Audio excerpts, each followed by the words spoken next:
चलित वर्ष देश और राज्य पाई कौन रही भविष्यवाणी शनि ग्रहंकर चलन किपरि रही किपरि हेब प्रतिकार ए समस्त घटना संपर्क में ज्योतिर्विद डॉक्टर भारतभूषण जगदेव निजर मतामत प्रदान करिसेंति। दोलयात्रा तथा दोल पूर्णिमा दिन नूतन पंजिका अनुसार ग्रह नक्षत्र गतिविधि किपरि रही लोकंक राशि नक्षत्र अनुसार लोकंक भविष्य कौन कहूछि ज्योतिष शास्त्र कौन संकेत देउछि तमाम घटना संपर्क में ज्योतिर्विद डॉक्टर भारतभूषण जगदेव निजर मत देइछंती।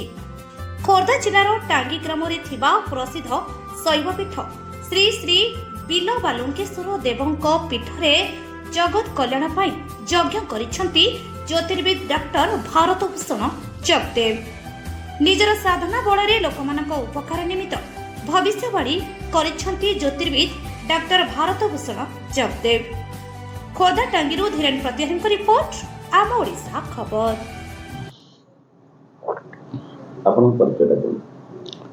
डॉक्टर भारतभूषण जगदेव मोर घर खोर्धा जिला टांगी रे मु ओएस रे दीर्घ 37 वर्ष चाकरी करिया परे अवसर नेली 2019 मसीह परवर्ती समय जगन्नाथ कृपारू एवं तांकर स्वप्नाश बल मु भजन बही प्रकाश कर जगन्नाथ संस्था गवेषणा भी करुँची एवं ज्योतिष क्षेत्र गवेषणा करुँची। वर्तमान अहर प्रत्येक दिन मोर से काम मोर सामाजिक न्याय एवं समाज को दवाई मोर चेष्टा और चालू अच्छी।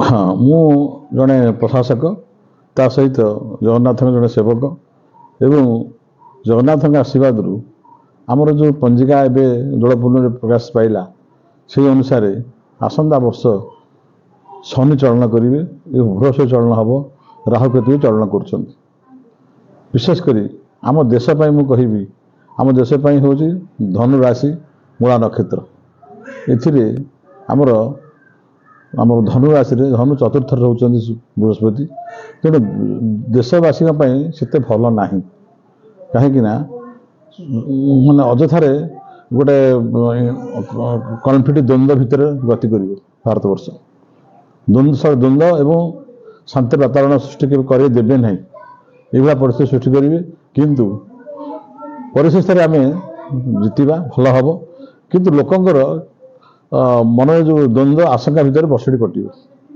ओडिशार राशि हूँ आमर वृष राशि एवं यहाँ हूँ आमर रोहिणी नक्षत्र किंतु भल वृष राशि शनि चलना बहुत भल हम ओडिशा विशेष किसी असुविधा नहीं भल सब चलो लोक मैंने भल रे भल दिन काटे और सुख दिन आसी जाए परिप्रेक्षी 12टी बर्तमान राशि अच्छी आमर से राशि की आमर शनि चलन हेल्ले कौन प्रभाव पड़ू कारण आम कि जाना दरकार जमी मेडिसिन खाइले आम देह सुस्थ हो जाए खाद्य खाइले आम सुस्थ रोचे सेमती विभिन्न ग्रहर मान प्रभाव आम उपर पड़ू।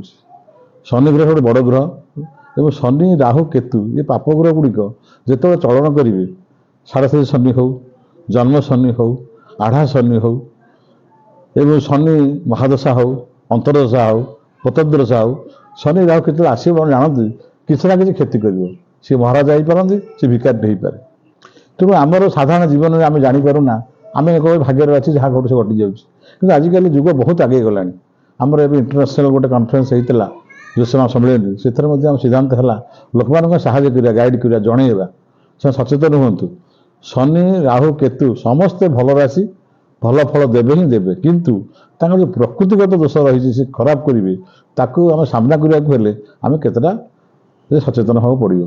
प्रथम शनि चलन जो हे आसंता 29 तारीख दिन से मीन राशि को गमन करेंगे। मीन राशि में जन्म शनि विशेष खराब हम एपरिक जन लोक ब्रेन स्ट्रोक हो पारे कैंसर भी हो पारे अपव्यय अपवृद्धि अपमान हो पारे से व्यतिग्रस्त हम ना प्रतिकार करने पड़ो। तापर आमर आसो मेष राशि में द्वादश शनि हेले भी से କାରଣ ସାଢ଼େ ସାତ ଚିନ୍ତାକୁ ଭୋଗ କରିବାକୁ ପଡ଼ୁଛି। ସାଢ଼େ ସାତ ଶନିରେ ଏବଂ ଦ୍ୱାଦଶ ଶନିରେ ଆପଣଙ୍କର ଅଯଥା ଭ୍ରମଣ, ଅଯଥା ଅପବ୍ୟୟ, ଧନହାନି ଘଟିବ। ଯାହା ଆପଣ ଚାହୁଁଛନ୍ତି ସେଇଟା ପାଇପାରିବେନି, ତେଣୁ ଅପେକ୍ଷା କରିବାକୁ ପଡ଼ିବ ଆପଣଙ୍କୁ କିଛି ଦିନ। ତାପରେ ଆସୁଛି ଆପଣ ବୃଷ ରାଶି। ବୃଷ ରାଶି ପାଇଁ ଆପଣ ଏକାଦଶ ଶନି, ଏକାଦଶ ଶନି ବୃଷ ରାଶି ଅତ୍ୟନ୍ତ ଭଲ, ଯେଉଁଟା ମୁଁ ଓଡ଼ିଶା ପାଇଁ କହିଲି ଅତ୍ୟନ୍ତ ଭଲ। ଆପଣ ଧନ ଜନ ଗୋପ ଲକ୍ଷ୍ମୀ ମାଲ୍ୟ ମକଦ୍ଦମା ସବୁଥିରେ ଆପଣ ଜୟଯୁକ୍ତ ହେବେ। ତାପରେ ଆସିବ ଆପଣଙ୍କର ମିଥୁନ ରାଶି। ମିଥୁନ ରାଶି ଦଶମର ଶନି ଚଳିବେ। ଦଶମ ଶନିରେ ଆପଣ ଜାଣନ୍ତି ଏଇଟା ମିଥୁନ ରାଶି ପାଇଁ ଯେଉଁ କିଛି ଖରାପ ଥିଲା ବର୍ତ୍ତମାନ ଭଲ ସମୟ ଆସିଗଲା ଏବଂ ମିଥୁନ ରାଶି ଲୋକମାନେ ତାଙ୍କର ସବୁ କ୍ଷେତ୍ରରେ ଜୟଯୁକ୍ତ କରିବେ। ତାଙ୍କର ଧନ ଜନ ଗୋପ ଲକ୍ଷ୍ମୀ ମାଲ୍ୟ ମକଦ୍ଦମା ଏବଂ ଯେଉଁ କାର୍ଯ୍ୟ ଚାହିଁବେ ସେ କାର୍ଯ୍ୟ ସଫଳ ହେବେ, କୃତକାର୍ଯ୍ୟ ହେବେ, ବେପାର ବାଣିଜ୍ୟ ଭଲ ହେବ ଏବଂ ଶତ୍ରୁ ଯେଉଁ ନାଶ ଘଟିବ। ତାପରେ ଆସୁଛି ଆପଣ କର୍କଟ ରାଶି। କର୍କଟ ରାଶିରେ ଆପଣଙ୍କର ଆସୁଛି ନବମରେ ଶନି। ନବମ ଶନିରେ ଆପଣଙ୍କର କିଛିଟା କ୍ଷତି ହେବ, ବୃଥା ଭ୍ରମଣ ହେବ, ବୃଥା କ୍ଷତି ହେବ, ବୃଥା ଅପବ୍ୟୟ ଘଟିବ। ତାପରେ ଆସିଲା କ'ଣ ମିଥୁନ କର୍କଟ ସିଂହ। ସିଂହ ରାଶି ଆପଣ ଅଷ୍ଟମର ଶନି, ଆଡ଼ିଆ ଶନି। ଅଷ୍ଟମ ଶନି ଆପଣ ଜାଣିଛନ୍ତି ଅତ୍ୟନ୍ତ ଖରାପ, ତେଣୁ କେଉଁଠି ଆକ୍ସିଡେଣ୍ଟ ହେଇପାରେ, ଆପଣଙ୍କର କେଉଁଠି ଗୋଡ଼ ଭାଙ୍ଗି ଯାଇପାରେ, ସିଡ଼ିରୁ ପଡ଼ିଯାଇପାରନ୍ତି, କି ବାତ ପିତ୍ତ ମୁଣ୍ଡ ଦୋଷ ବାହାରିପାରେ, ତାର ମଧ୍ୟ ଆପଣ ପ୍ରତିକାର କରିବା ଦରକାର। ତାପରେ ଆସିଲା କ'ଣ କର୍କଟ ସିଂହ କନ୍ୟା ରାଶି। କନ୍ୟା ରାଶି ପାଇଁ ଆପଣଙ୍କର ସପ୍ତମ ଶନି, ସେ ମଧ୍ୟ ସେତେଟା ଭଲ ନୁହେଁ, ତେଣୁ ସେଥିପାଇଁ ବୃଥା ଭ୍ରମଣ, ଯାହା ଚାହୁଁଥିବେ ଉନ୍ନତି କରିବା ପାଇଁ ଅବନତି ହେବ, ପ୍ରମୋସନ୍ ପାଇବେ ନାହିଁ ଏବଂ ଗୋଟେ କ୍ଷୟକ୍ଷତି ହେବ, ତାକୁ ଭରଣା କରିପାରିବେ ନାହିଁ। ଏବଂ ୟାପରେ ଆସିଲା କନ୍ୟା ରାଶି ପରେ ତୁଳା ରାଶି। ତୁଳା ରାଶିରେ ଆମର ହେଉଛି ଷଷ୍ଠ ଶନି, ଅତ୍ୟନ୍ତ ଭଲ। ଷଷ୍ଠ ଶନିରେ ଲକ୍ଷ୍ମୀ ବୃଦ୍ଧି, ମାନ ସମ୍ମାନ ବୃଦ୍ଧି, ବ୍ୟବସାୟରେ ବୃଦ୍ଧି, ଯାହା ଚାହୁଁଛନ୍ତି ଆପଣ ଫେରି ପାଇବେ, ମାଲ୍ୟ ମକଦ୍ଦମାରେ ଜୟ ହେବ, ତେଣୁ ଅତ୍ୟନ୍ତ ଭଲ ଫଳ ପାଇବେ।